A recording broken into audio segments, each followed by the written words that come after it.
मैं ऋषि आज के समाचारों के साथ दो सबसे बड़ी खुशखबरी। अर्थव्यवस्था में तेजी, पावर इंडेक्स में बढ़ी भारत की साख। 6 तिमाही में सबसे ज्यादा बढ़ोतरी, नहीं रुकेगा भारत।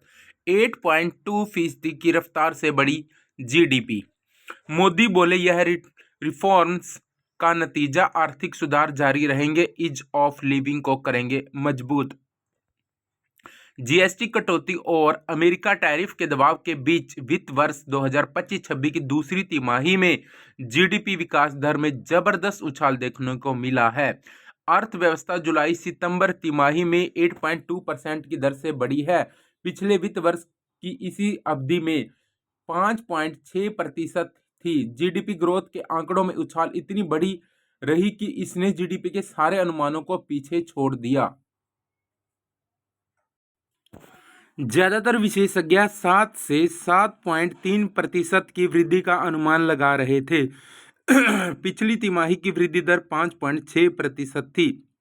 पीएम ने सराहना की। जीडीपी के आंकड़ों पर प्रधानमंत्री मोदी ने उत्साह जताया। उन्होंने कहा कि दूसरी तिमाही में जीडीपी ग्रोथ 8.2% काफी उत्साहजनक है।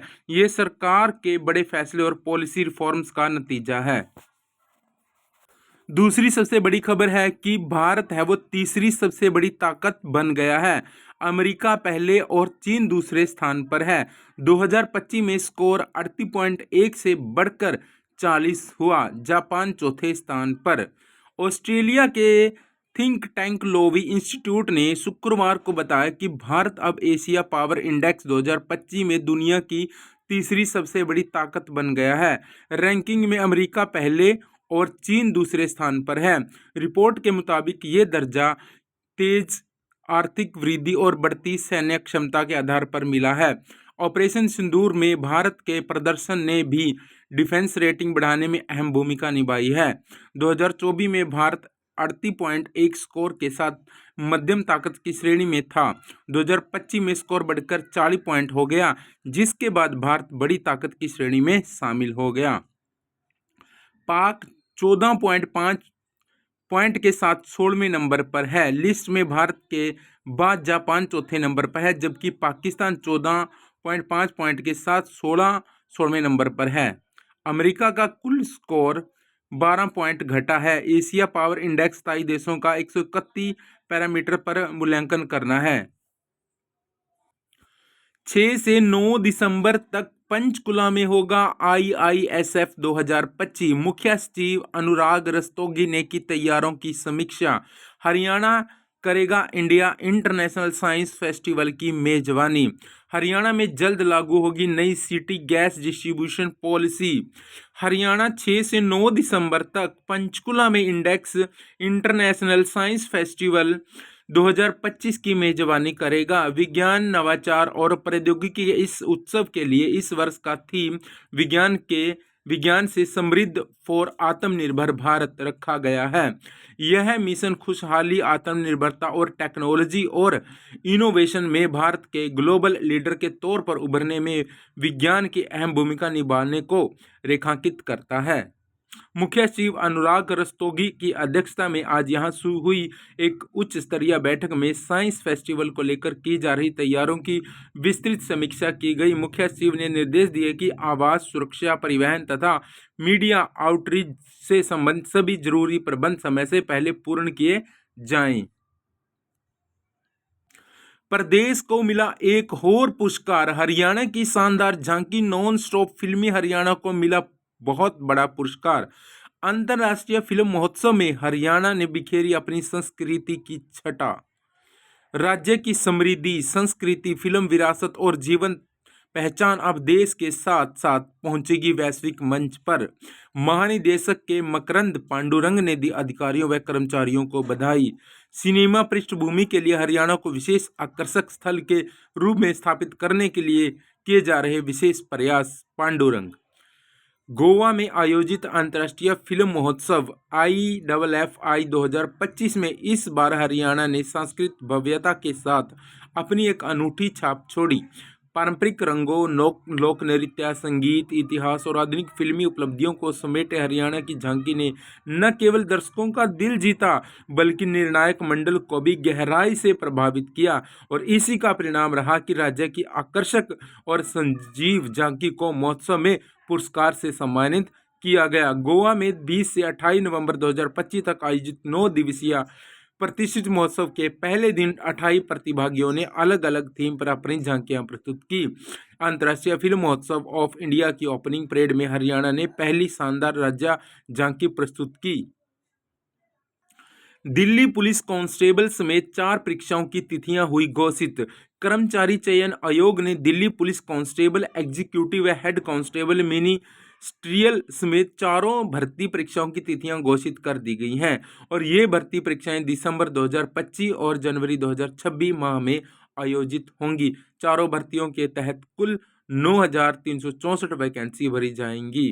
कंप्यूटर आधारित परीक्षा में एक एक अंक के 100 वैकल्पिक प्रश्न पूछे जाएंगे। इनमें से 50 प्रश्न सामान्य ज्ञान, 25 रीजनिंग, 15 न्यूमेरिकल एबिलिटी और 10 प्रश्न कंप्यूटर से जुड़े होंगे। प्रत्येक गलत उत्तर के लिए चौथाई अंक काटा जाएगा। चाय के दीवाने हैं तो यह कैरियर देगा नई पहचान। अगर आप चाय के हर कप में उसकी खुशबू, स्वाद और मिट्टी की गहराई महसूस करते हैं तो यह आर्टिकल आपके लिए है। आज टी टेस्टर या टी सोमेलियर बनना एक इमोशनल और एस्थेटिक सफर हो गया है। हर घूंट में एक अलग एक्सपीरियंस छिपा है। टी टेस्टिंग क्या है? टी टेस्टिंग एक स्पेशल आर्ट है जिसमें चाय के फ्लेवर, स्वाद, कलर, रंग, सुरोमा, सुगंध और टेक्सचर बनावट को पहचान कर उसकी क्वालिटी चेक की जाती है। यह एक टी टेस्टर कंपनियों को एक नई ब्लेंड्स चाय का मिश्रण बनाने, बाजार के लिए सबसे सही चाय चुनने और कस्टमर की पसंद को समझने में मदद करेगा। शिक्षक एक पेशा, अलग अलग भूमिका। टीचर बनना जितना मुश्किल है उतना ही सम्मानजनक और जिम्मेदाराना पेशा होता है। भारत हो या और कोई भी देश, टीचर उसके रीढ़ माने जाते हैं। शिक्षक बनने के लिए कड़ी मेहनत करनी पड़ती है। बता दें कि टीचर भी कई तरह के होते हैं, जैसे पीआरटी, टीजीटी, पीजीटी। पीआरटी होता है 1 to 5th क्लास तक, टीजीटी होता है 6 to 8th क्लास तक, पीजीटी होता है 9 to 12th क्लास तक। ऐसे में क्या आप इन तीनों के बीच का अंतर जानते हैं? आखिर कौन सा शिक्षक किस रोल के लिए काम करता है? अगर आप भी शिक्षक बनने के लिए अपना पहला प्रयास करने वाले हैं और आपको इसके बारे में नहीं मालूम है, तो इस आर्टिकल के जरिए आपको इसके बारे में जानकारी मिल जाएगी। तो कुछ एग्जाम गाइड आपके लिए लेकर आए हैं कि कौन सा जिला भारत का पहला बाल विवाह मुक्त जिला बना है। तो सही आंसर रहेगा आपका बालोद। अंडमान और निकोबार द्वीप समूह के किस द्वीप पर स्थित भारत का एकमात्र मिट्टी का ज्वालामुखी फिर से फट पड़ा है? सो है बरातांग। टाटा समूह और एयरबस भारत की पहली निजी क्षेत्र की हेलीकॉप्टर फाइनल असेंबली लाइन कहाँ स्थापित की रही है? टाटा समूह और एयरबस भारत की पहली निजी क्षेत्र की हेलीकॉप्टर फाइनल असेंबली लाइन कहाँ स्थापित कर रहे हैं? तो इसका ये है बेमागल, कर्नाटक। यूनेस्को के अगले महानिदेशक के लिए किस मिस्र ने किसे नामित किया है? तो जो इसका आंसर है वो खालिद अल ऐनानी को इसमें चुना गया है। भारत का पहला डुगोंग संरक्षण रिजर्व को अंतर्राष्ट्रीय प्रकृति संरक्षण संघ द्वारा कहाँ आधिकारिक तौर पर मान्यता दी गई है? तो इसमें है पाक खाड़ी, तमिलनाडु।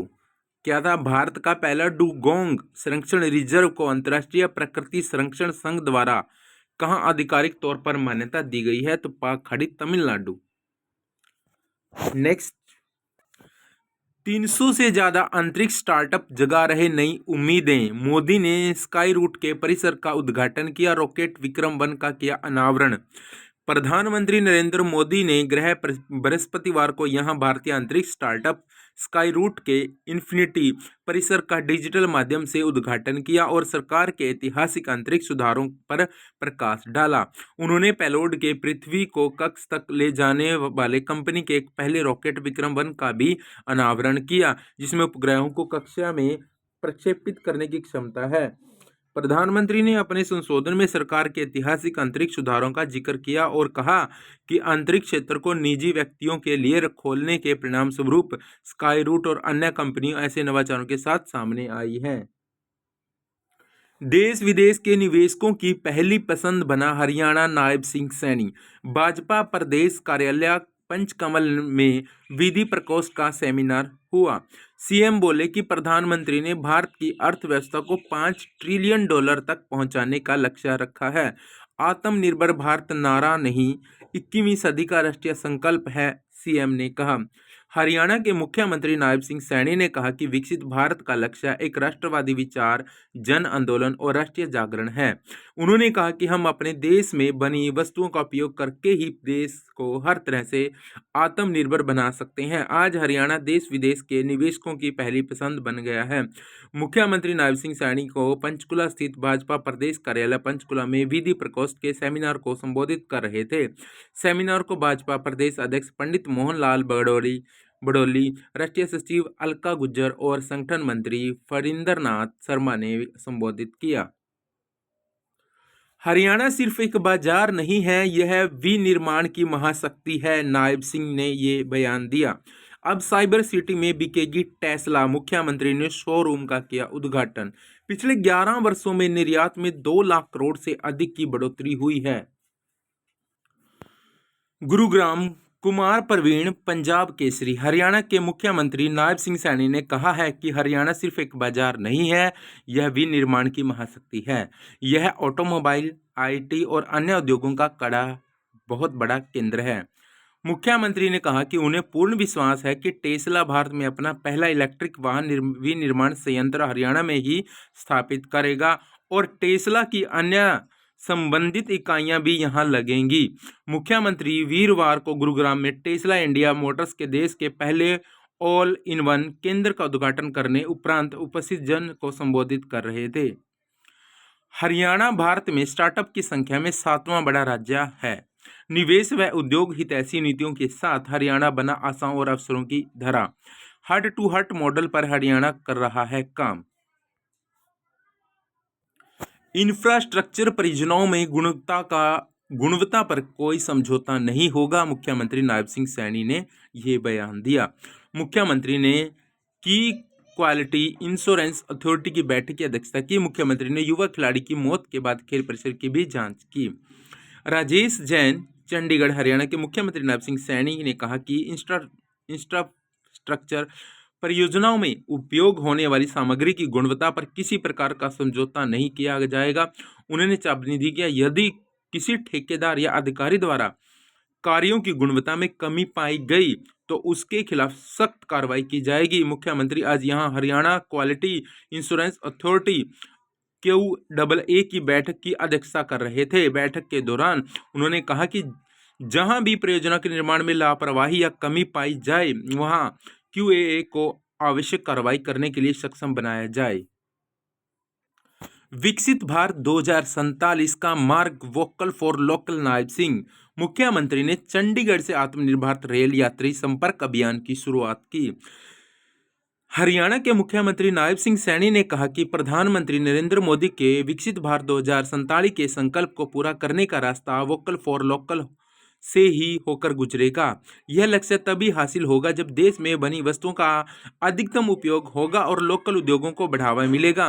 मुख्यमंत्री ने चंडीगढ़ रेलवे स्टेशन से आत्मनिर्भर भारत रेल यात्री संपर्क अभियान की शुरुआत की। इस अवसर पर केंद्रीय रेल मंत्री अश्विनी वैष्णव और केंद्रीय राज्य मंत्री रवनीत सिंह बिट्टू भी मौजूद रहे।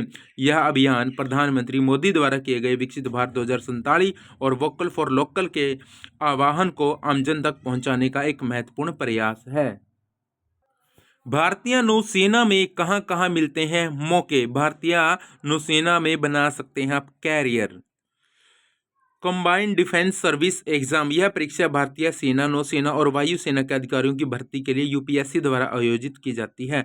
Direct entry +2 BTech physics, chemistry और मैथ्स में 70% मार्क्स के साथ 12वीं पास करने वाले छात्र अप्लाई कर सकते हैं। एनसीसी एंट्री, ये है CDSC विज्ञान के साथ ही नेवल विंग सीनियर डिवीजन में NCC C सर्टिफिकेट धारकों के लिए जॉब्स निकाली है। नौसेना Agniveer senior secondary recruit Agniveer SSR के रूप में aircraft carrier, guided missile destroyer, frigate, hitech technology, आकर्षक पनडुब्बी और शक्तिशाली आधुनिक जहाजों में सेवा करने को मिलेगा। नेशनल डिफेंस एकेडमी परीक्षा, यह भर्ती यूपीएससी के साथ मिलकर आयोजित की जाती है। उम्मीदवारों की उम्र 16 से 19 वर्ष के बीच होनी चाहिए। मान्यता प्राप्त बोर्ड से 12वीं की शिक्षा पूरी अनिवार्य है। खुशखबरी, ट्रंप टैरिफ के बावजूद दूसरी तिमाही में उम्मीद से ज्यादा रही ग्रोथ। भारतीय अर्थव्यवस्था ने भरी हुंकार, सारे अनुमान ध्वस्त, 8.2% बढ़ी जीडीपी। नई दिल्ली, ट्रंप टैरिफ के बावजूद मैन्युफैक्चरिंग और सर्विस सेक्टर की जबरदस्त तेजी के कारण भारतीय अर्थव्यवस्था ने वित्त वर्ष 2025-26 की दूसरी तिमाही जुलाई-सितंबर तिमाही में शानदार प्रदर्शन किया। सितंबर तिमाही में भारत की रियल जीडीपी 8.2% की दर से बढ़ी है। तमाम अर्थशास्त्रियों और विशेषज्ञों ने सितंबर तिमाही में जीडीपी ग्रोथ रेट 7.3 रहने का अनुमान लगाया था। यह पिछले साल की इसी तिमाही के 5.6% के मुकाबले एक बड़ी छलांग है। आप नीचे डाटा में देख सकते हो कि 5.8% सितंबर 2024 में रही, 6.5% दिसंबर 2024 में रही, 6.8% मार्च 2024 में, 2025 में 7.6% जून 2025 में और 8.1 सितंबर 2025 में। चुनौतियां अब बरकरार, बैंकों की कमाई बढ़ी 1.5 लाख करोड़ रुपए के पार। सभी बड़े बैंक लाभ में दिख रहे हैं, राशि है करोड़ों में। SBI, HDFC bank, ICIC bank, Axis bank, PNB bank सभी अपने राशियों को अगर मिलाएं तो बहुत ज़्यादा राशि इनके बैंक में लाभ के रूप में देखी जा सकती हैं। इंडस्ट्री का शुद्ध एनपीए 9.9% गिर गया है।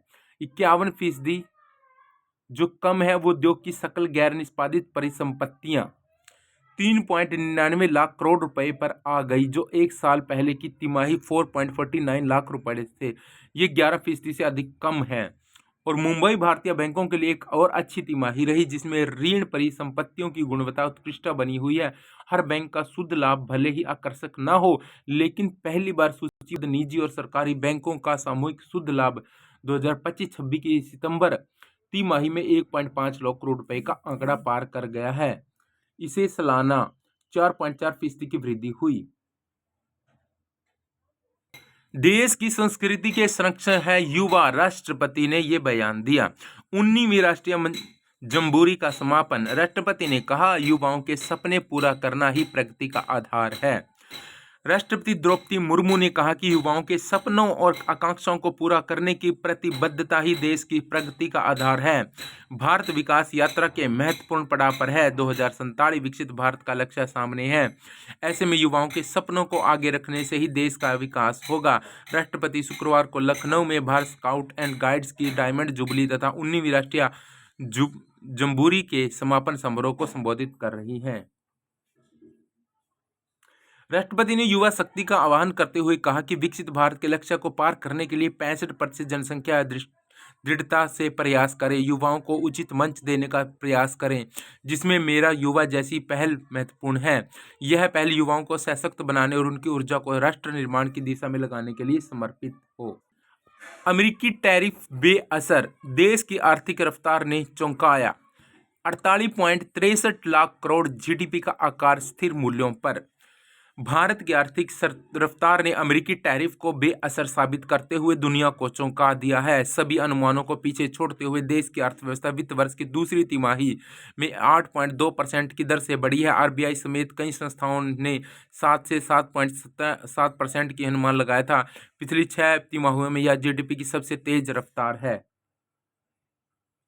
युवाओं का सांस्कृतिक जुड़ाव नए भारत को दे रहा आकार। प्रधानमंत्री नरेंद्र मोदी ने कहा कि भारत सांस्कृतिक पुनर्जागरण का साक्षी बन रहा है। अयोध्या में राम मंदिर का जीर्णोद्धार, काशी विश्वनाथ धाम का व्यापक जीर्णोद्धार और उज्जैन में महाकाल महालोक का विस्तार, यह सभी राष्ट्र की नई जागरूकता और अपनी आध्यात्मिक विरासत के सशक्त पुनर्द्वार के उदाहरण है। भारत अपने इतिहास में एक महत्वपूर्ण क्षण का अनुभव कर रहा है और युवाओं की ऊर्जा तथा सांस्कृतिक जड़ों से जुड़ाव नए भारत को आकार देने में मदद कर रहा है। गोवा के लोक निर्माण मंत्री दिबंकर कामता ने बताया कि 77 फीट ऊंची मूर्ति भगवान राम की दुनिया की सबसे ऊंची मूर्ति है।